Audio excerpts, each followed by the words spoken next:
Galera do meu canal, estou aqui com hoje mais um vídeo apresentando para vocês o mod como eu falei. Eu pedi 40 inscritos, ganhei isso. Agora eu vou ensinar vocês como baixar o mod para Minecraft. Mas para funcionar você tem que ter o Minecraft oficial. Vocês vão na Play Store, colocar Minecraft. O meu já está instalado e está mandando atualizar, mas eu não vou atualizar, depois eu atualizo, é a mesma coisa.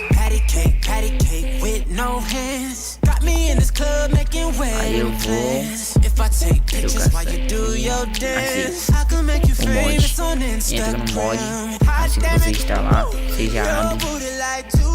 Aqui são os mapas, eu vou caçar uns mapas, aí você vem hot, aqui é o GTA San Andreas.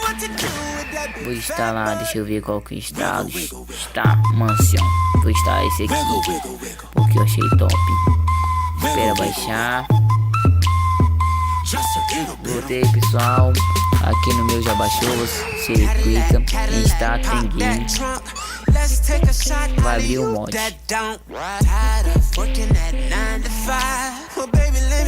Vocês estão vendo que já criou o mundo.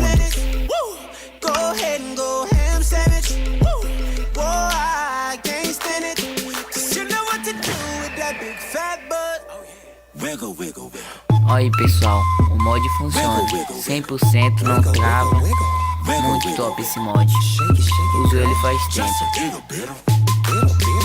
Deixa eu ver algumas coisas. Deixa eu mudar esse aqui. Olha, pessoal, se for em high rank, mudar pro primeiro, deixa eu ver o que acontece. Para de chover. O segundo, chove. Terceiro, não sei o que é, mas eu acho que chove. Deixa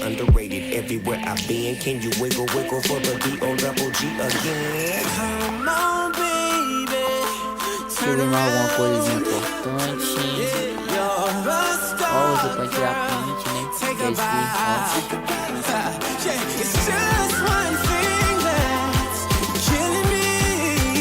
Ainda tem essa, pessoal, olha aqui em cima. Vou colocar em survival. Pronto, pessoal, olha aqui em cima os corações. Agora eu posso morrer. Se eu quiser voltar pro mortal, aqui. Pois é, pessoal, fiz esse vídeo para vocês. E no próximo vídeo eu vou ensinar a como baixar aplicativos pagos da Play Store. Falou, pessoal. Não se esqueça de dar aquele like para ajudar o meu canal a fortalecer. Tchau, galera.